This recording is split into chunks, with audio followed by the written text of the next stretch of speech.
want to thank you all for joining us.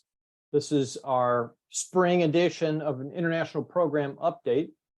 And Marla has a terrific presentation sharing a little bit about, there'll be some basic stuff first, but then we're going to share a little bit about our upcoming projects in Kenya that we're very excited about. So without further ado, let me turn it over to Marla. All right, I'll get into it. I'm going to share my screen, and this is always scary. Will the tech work? Here we go.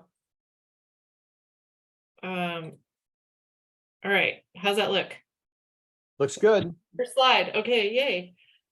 Yeah, so like Kirk said, I'm going to give some background. We call this expansion to Kenya, update on Kenya, but it's really important really to give you some background so you understand the choices that we've made and direction that we're heading. So I'm going to start with some basic stats and about worldwide water and sanitation, talk about household pipe water supply and compare that to other water supply options that are common that we see around the world, the impacts that we're seeing when we do household water and toilets. And then we'll get to our Kenya expansion with all of that, new and freshened knowledge. And there will be time for your questions. So if you have a question, write it down, keep it in mind, and we can stay on and answer all those questions. And I say that even though UNC and Arizona, my two teams, are playing basketball, I can watch it recorded.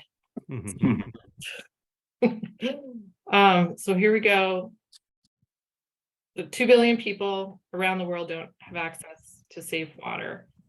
And about 4 billion people worldwide, or half the world's population, do not have access to safe toilets.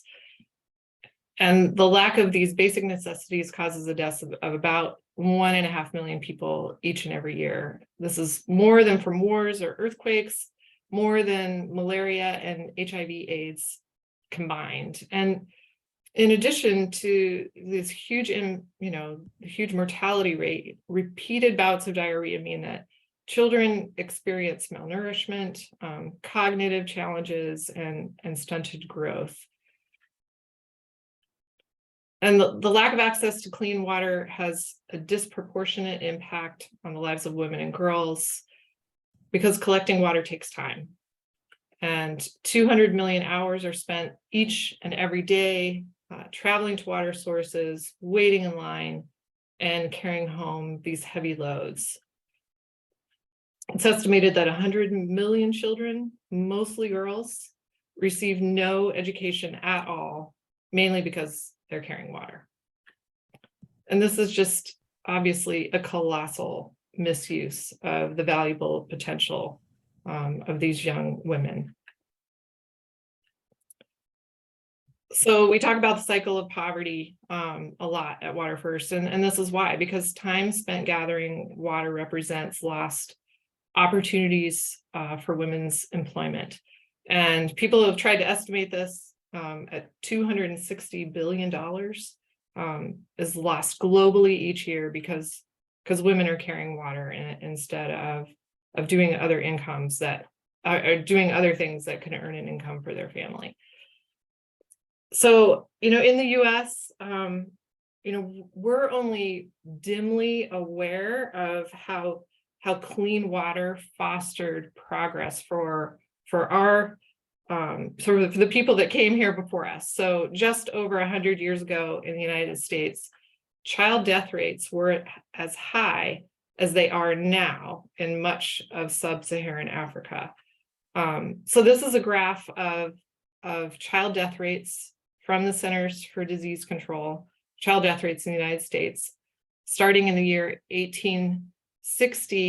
You can see that if you were having a kid in 1860 in the United States, about 2,500 children out of 100,000 children died before their 4th birthday in the 1860s in the United States. And that remained fairly flat until the 1900s. And that's when, the early 1900s, and that's when water treatment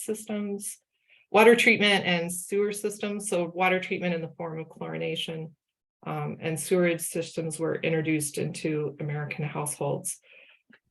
This resulted in the virtual elimination of diseases that are really common in sub-Saharan Africa now, such as cholera, typhoid, and dysentery. Child death rates declined during this period 4 times faster than they had in the previous 40 years. And in fact, that period from 1900 to 1936 is the era of the most rapid documented decline in mortality in American history. So the United States and Western Europe are case studies for what can happen in low-income countries today. So why do water and toilets, how do they prevent transmission of diseases? So human feces are the main source of diarrheal pathogens. And this is what's called an F diagram, and you'll see why. Because when somebody defecates in the open, the bacteria, the viruses, other pathogens are spread by fingers, by flies, on fields or surfaces, and then through fluids, like contaminated water supplies. So there are barriers that we have to transmission of these illnesses. Clean water is one, drinking clean water, cooking with clean water. The toilet is a primary barrier against the transmission of diseases because it prevents these pathogens from ever entering our environments in the first place. If we use a toilet, a safe toilet that has a water seal, and that's important. That's how the fly is there on this diagram, and that's what the water seal is for in our toilet. It prevents flies from going down into the toilet, having contact with our feces, and then coming, up into our houses, our workplaces. So toilet's a good barrier, and then hand washing and other hygiene activities are very strong barriers against transmission of diseases. So we're often asked, how much water do you need to achieve these kinds of protections, for drinking water, for other hygiene activities such as washing hands, for flushing toilets. So the World Health Organization estimates that human beings need about 50 to 100 liters of water per day. For those of us who don't operate in metric units, that's about 13 to 26 gallons. So 13 to 26 gallons per person per day. And then what's the best way to get that volume of water to people? So first, some terminology that is kind of used in our sector. The first is unimproved, an unimproved water source. So that's a traditional water source. There have been no improvements. Basic access is another definition that's used in our sector. And that just means that people have a source of clean water, often groundwater, but it's not at their house. It's at a community point, such as a hand pump or a community faucet that's shared with many other households. And then there's safely managed water supplies. And that's the official term for piped water supply 24/7 at your house. So with that terminology, the World Health Organization has estimated that from these different sources of water, they've estimated how much people will collect. So if you have basic access, you'll collect a little more water than you would if you had an unimproved source. That's what the World Health Organization estimates. They estimate that you're going to collect the most water if you have a safely managed source, so piped water at your house. And notice that only the safely managed level of water service actually meets the World Health Organization recommendation of 50 to 100 liters per person per day to achieve that protective level for human health. So we've looked at this in our own projects. We have projects in Ethiopia and Mozambique that involve community water points as well as household water points. So we're able to see in our own work how much water people are collecting from these different sources. And it basically matches what the World Health Organization is saying. So what do people use that water for? Well, their first priority is drinking and cooking. So no matter where you're collecting water, you know, you're collecting what you need to survive for drinking and for cooking. Where it gets questionable is all the other activities that protect human health. So hand washing, probably not doing a lot of hand washing if you're collecting from an unimproved source. It's questionable whether or not when you have a basic access source, a community source, that you're using water for hand washing, but it's definitely available if you have water 24/7 at your house. Bathing and laundry, toilets, and other hygiene activities are only assured if you have a safely managed source. So then, you know, the result is basically your health risk is going to be high unless you have piped water at your house. And these are like World Health Organization official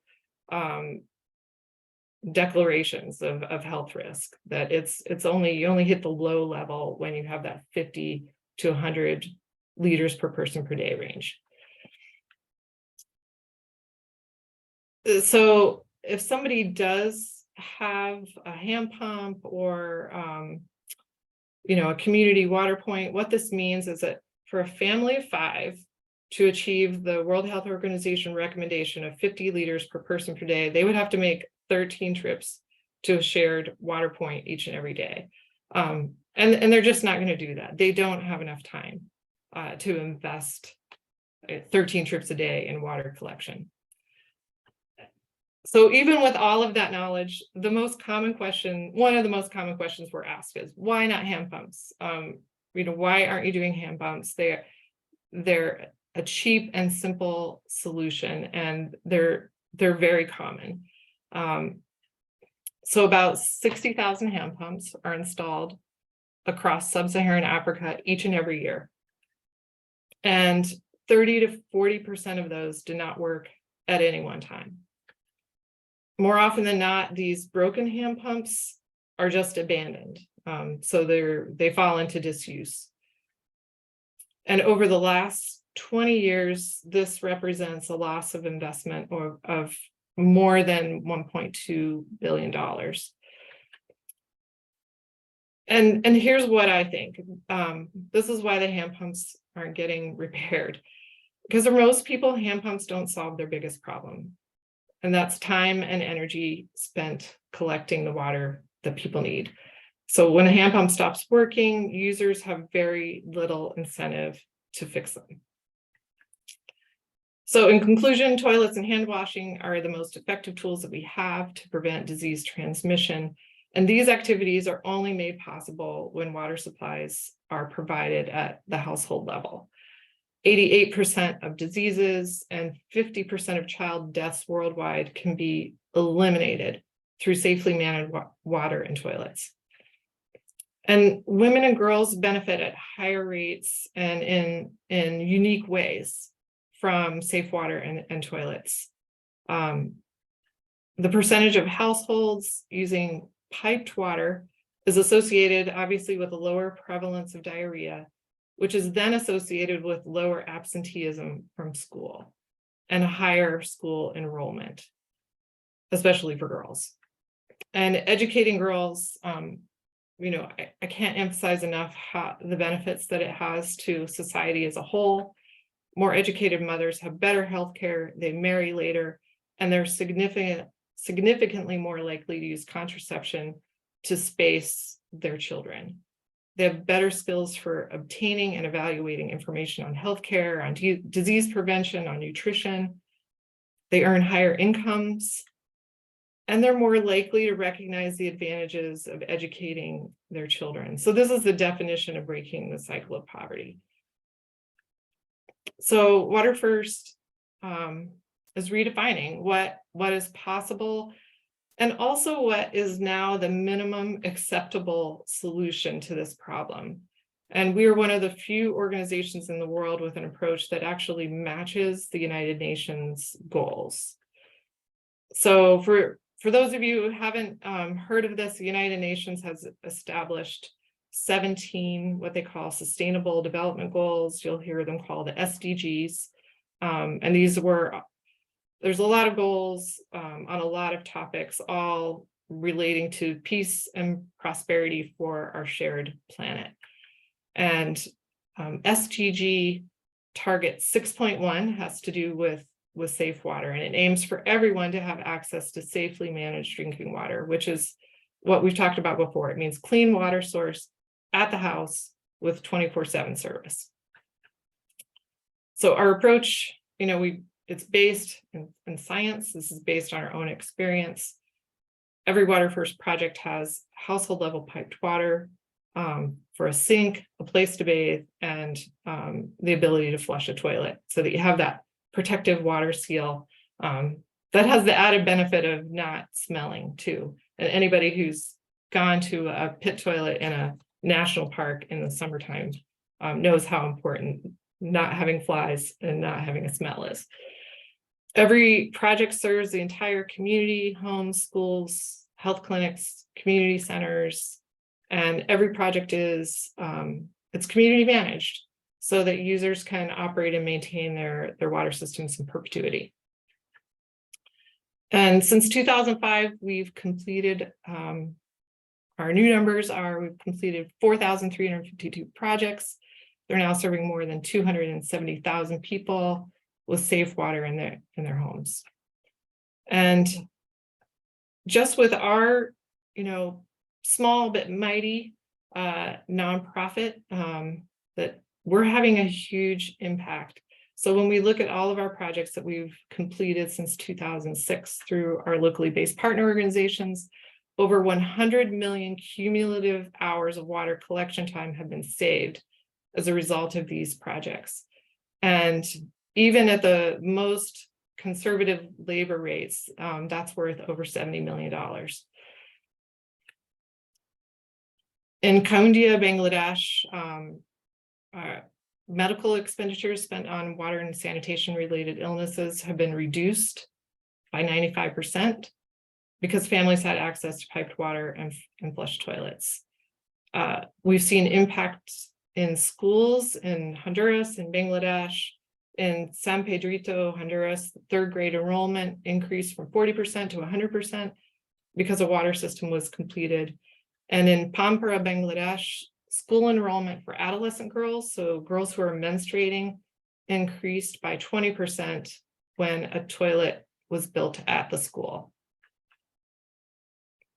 And with more time, Maria Castro of San Pedrito, Honduras, was able to open a sewing business.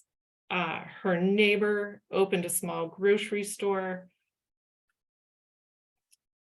And with money saved on medical expenses, Mari Tuji's family in Kalechu Gerbi, Ethiopia, was able to purchase oxen for plowing. So these are just a few anecdotal stories from our projects that match what you would expect when people have convenient water supplies. So this is a little bit about return on investment. So donors give us $1. So somebody donates $1. We're able to leverage that because local governments, local mayors contribute cash and local materials to these projects. The people who benefit from these water systems, the users of these water systems, they contribute their own cash, labor, and local materials. Those things are worth 74 cents for every $1 that our donors put in. So that creates a $1.74 investment in water and sanitation projects. Women save time, children stay in school. We estimate that to have a 400% return. So $1 is turned into $6.63. A 663% return on investment for time savings alone, which we think is pretty good because we're not even including the huge impact on health benefits. That's just the time savings. So now we'll get to the Kenya portion. Our expansion to Kenya is because we want to invest where the need is greatest. So aid for water and sanitation services, the financial aid that all different kinds of donors provide for water and sanitation projects worldwide has actually been decreasing. So from 2017 to 2020, it decreased by almost 6%. The cut for sub-Saharan Africa was even greater. So water and sanitation aid for sub-Saharan Africa was cut disproportionately by 9%. And this is in a region where less than 10% of rural households have piped water on their premises. In other words, the world is reducing spending on water and sanitation projects everywhere. And the biggest cuts are being made where these projects are needed the most.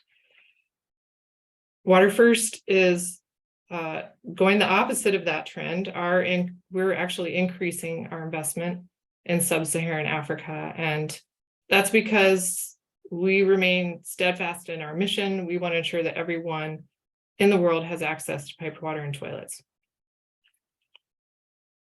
So we started a search for new partners in Kenya I think in 2019.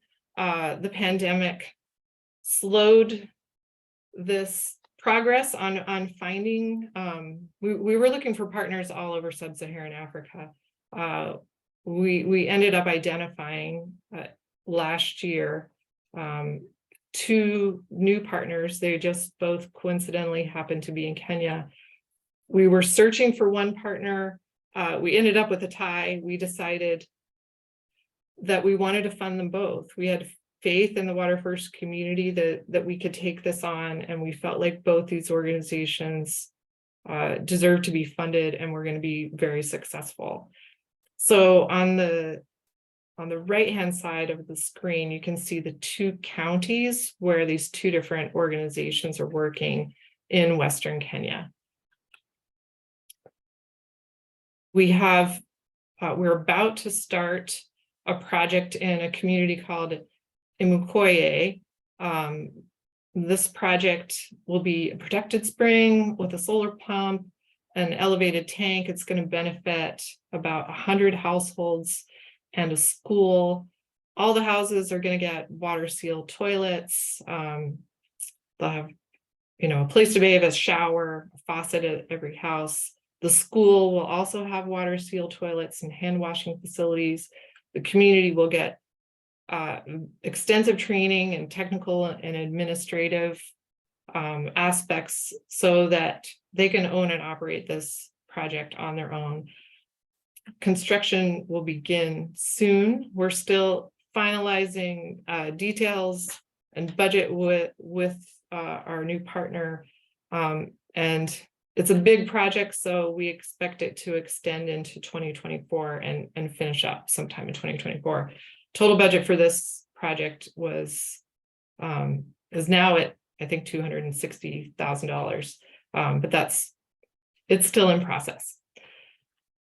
So we actually went to visit the people of Imukoye in January, and I was really glad that I just happened to.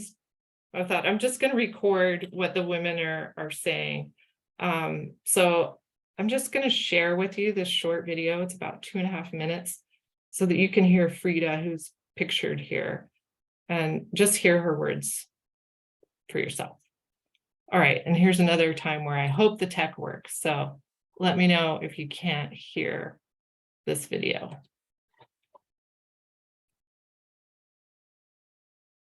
Our visitors, thank you for coming. Yes. She's called Frida Mumbwe. She grew from here and she got married in the same village.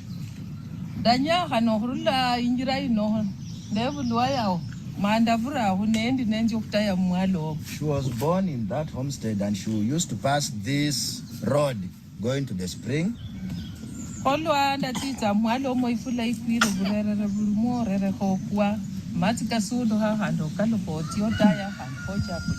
So when she used to go to that spring there is mud, and she could slip and fall, again go back to get more water before going home.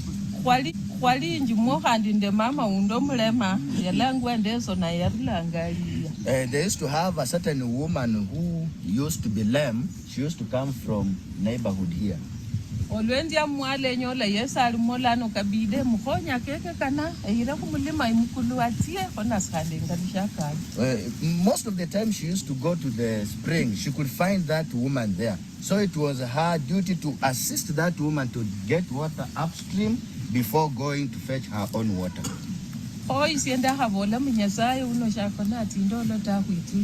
Yeah, so she's saying that this God does not sleep, so he has remembered them. She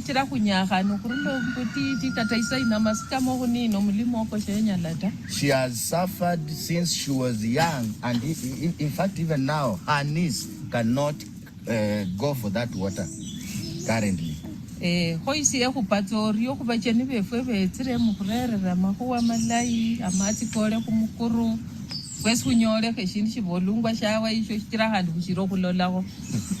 very happy to thank you visitors for coming so that they can get water at their doorstep, something that they have never seen, including the shower that they have just been hearing and they have never seen. So she's very grateful.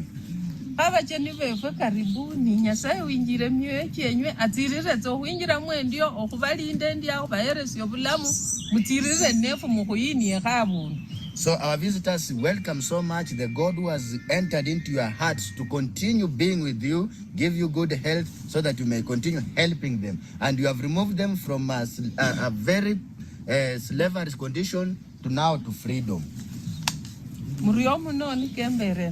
Thank you so much. That's what she had.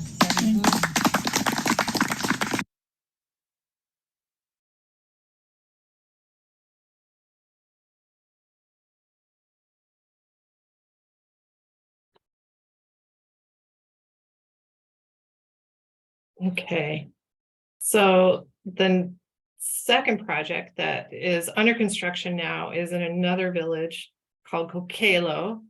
And this one will be a drilled well, also with a solar pump, elevated tank.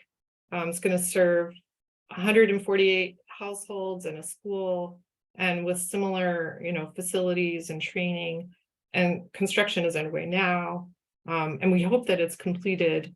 They're on schedule to complete it sometime in 2023, and the total budget for that project is $325,000. And I'm just going to show you a brief, 15 seconds. We visited when we were there in January. We went to see the current water source that the people of Kokelo are using, and I'm really happy that this project is happening because this water source is pretty horrific.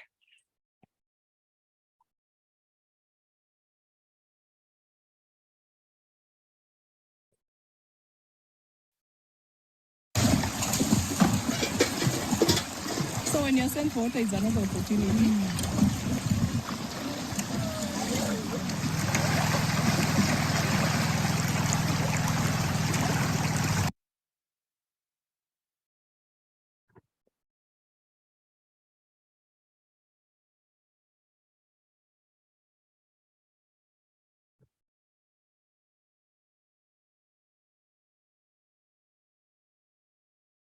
So one of the things that I think was most inspiring to me when we were in both of these communities was how excited both the villages were. Multiple people said, our projects are going to be the first household piped water schemes in our entire county. We heard that over and over, and people, they're obviously grateful that their families, their households are benefiting because it's a giant transformation for them. But they were also proud because they're the first. They knew that their projects would be models for future projects in the same area, because our goal is that 100% of the households in these two counties, in Kisumu and Kakamega counties, will eventually have household water service. And,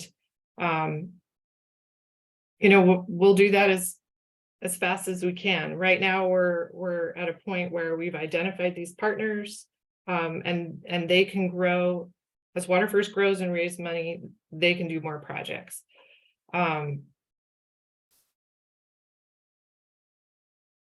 So that leads me into a couple of fundraising pitches. You guys are all donors, and we're really grateful for your support.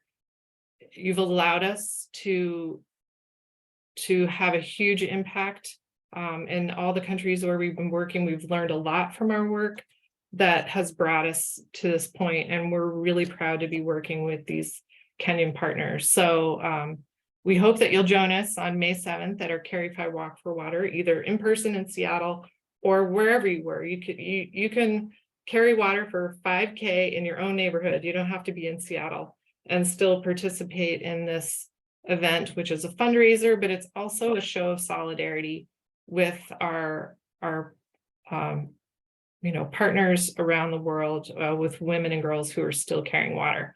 If you want more information, let us know. We're happy to send you that. And also wanted to make a pitch for traveling with us. We're back, we're traveling, we're excited to feel like we can travel safely post-pandemic to all the countries where we're doing projects. So we do have a trip. We don't have exact dates set yet, but we would like to take people with us to Kenya in June of 2023. If you're interested, let us know. We'll be in Bangladesh in December. And then we just returned from Honduras with a group of Global Fellows, our high school program, and also donors. So we'll be doing that trip again in February of 2024.